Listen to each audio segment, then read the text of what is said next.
لن أبدأ بذلك القوس. لن نضطر إلى إنشائه بهذا الحجم ولا إلى كل هذا العرض في القاعدة للحصول على القوة التي نحتاج إليها لحبس الماء. ما يقترحه الفريق هو سد أضيق وأكثر طولا ب43 مترا، قادر على تخزين كمية مياه أكبر ويولد مزيدا من ضغط المياه لتوليد الطاقة. هذه هي البداية فقط أثناء إعادة تصميمنا لسد هوفر.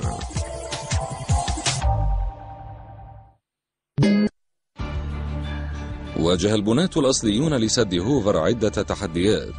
الأول، كيف يأتون بالطاقة البشرية والمعدات إلى موقع نائٍ مثل وادي بلاك كانيون؟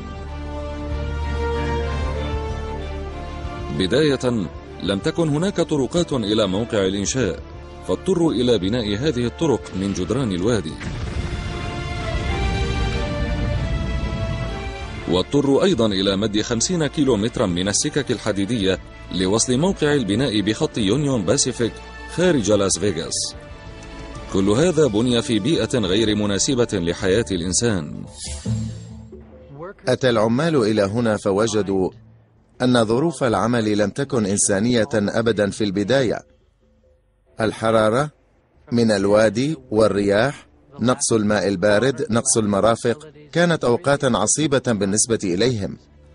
السكن كان مشكلة أيضا. لم يكن العثور على منزل للعمال في الصحراء تحديا سهلا. كل ما كان متوافرا هو أن يسكنوا في الخيام فقط. عندما بدأت عملية الإنشاء عام 1931 لم يكن هناك منازل للعمال الذين وصل عددهم إلى 5000 عامل. خطط البناة الأصليون شركة 6 كومبانيز لإنشاء بلدة للشركة قرب المشروع، لكن إنجاز ذلك التجمع يستغرق سنة تقريبا. حتى ذلك الحين بقي العمال يعيشون في الخيام والعنابر على طول النهر من دون تهوية أو مياه جارية.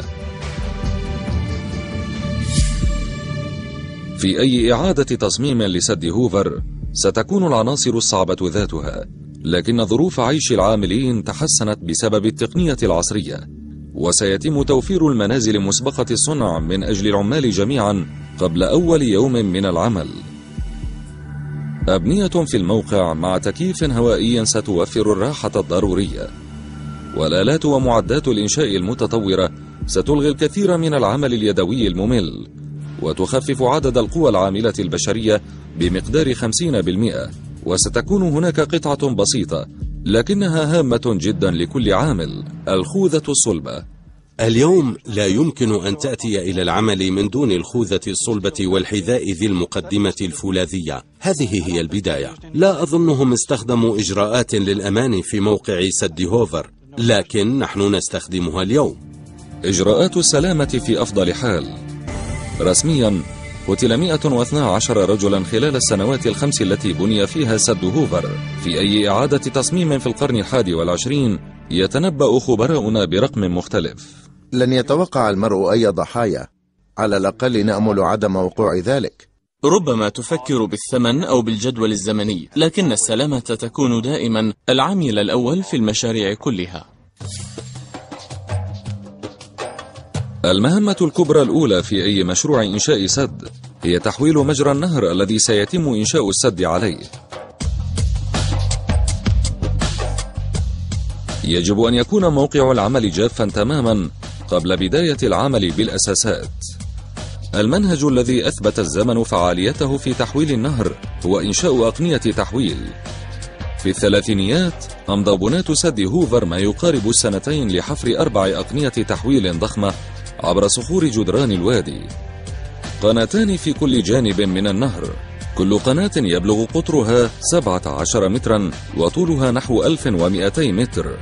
بالإجمال تنقل الأقنية الأربع كمية كبيرة من الماء، وهي كافية لملء مسبحين أولمبيين كل ثانية.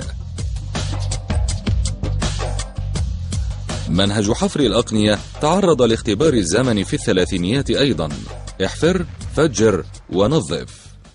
هذا معنى تلك المقولة: تحفر الثقوب، تضع الديناميت في كل حفرة، تفجره ثم تزيل الصخور بعدها. استخدمت طواقم العمل شاحنة تدعى جامبو تسمح لما يقارب دزينة من العمال بحفر وجه القناة في الوقت نفسه. تم الحفر على شكل أقسام. أولا يتم تفجير القمة أو رأس القناة وتنظيفها، ثم الوسط أو المصبطة، وأخيرا القاع أو الجزء المقابل للقمة. ويتم حفر وتفجير كل قسم، ومن ثم يعززونه بالفولاذ. باستخدام الجامبو زاد بنات هوفر سرعة العمل في الأقنية، وحفروا ما يقارب 14 مترا في اليوم.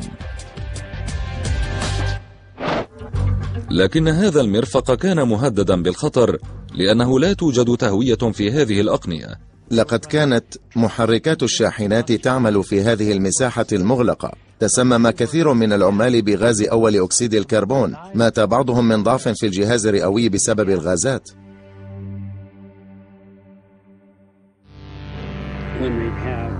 اليوم يقترح فريق إعادة التصميم تصميما جديدا جذريا لنظام أقنية التحويل في هوفر. بدلا من 4 أقنية تحويل للنهر، سينشئون 2 فقط، ستكونان بالطول ذاته مثل الأصلية تماما، أي بطول 1200 متر تقريبا، لكنها ستكون أكبر بكثير وقطرها 21 مترا. سيستخدم الفريق أيضا منهجا حديثا في حفر الأنفاق. منهجنا يدعى منهج حفر الأقنية النمساوي الجديد، أو بالمختصر نيتم NATM. هنا على ساحل كاليفورنيا قرب الباسيفيكا، يستخدم قسم النقل في كاليفورنيا كالترانس منهج نيتام لإنشاء قناتين تحويليتين جديدتين على طول امتداد الطريق السريع 1 الذي يعرف باسم منحدر الشيطان.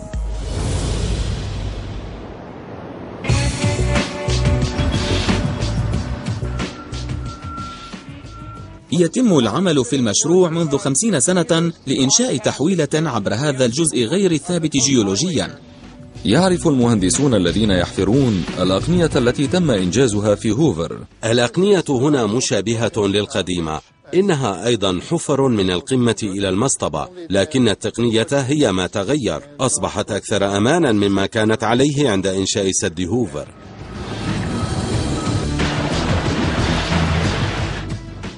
إننا نستخدم معدات حديثة جدا في عملنا هذا. تمكنا من إحضار آخر التقنيات المستخدمة في أوروبا، أحدث مناهجهم هنا في هذا المشروع.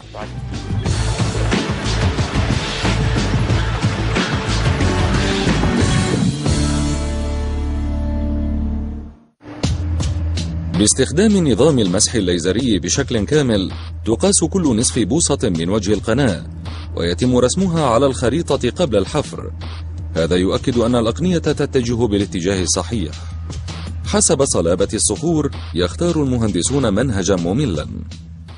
هناك منهجان يمكن الاختيار بينهما، أحدهما الحفر والثقب، والثاني باستخدام فاتح الطريق. عند وجود الصخور الأصلب نستخدم الحفر والثقب، وعندما تصبح الصخور أطرى نستخدم فاتحات الطريق. فاتح الطريق هي عبارة عن آلة حفر ضخمة تطحن وجه القناة فعلا. خلال 4 ساعات يمكنها تفتيت 2 متر من الصخور.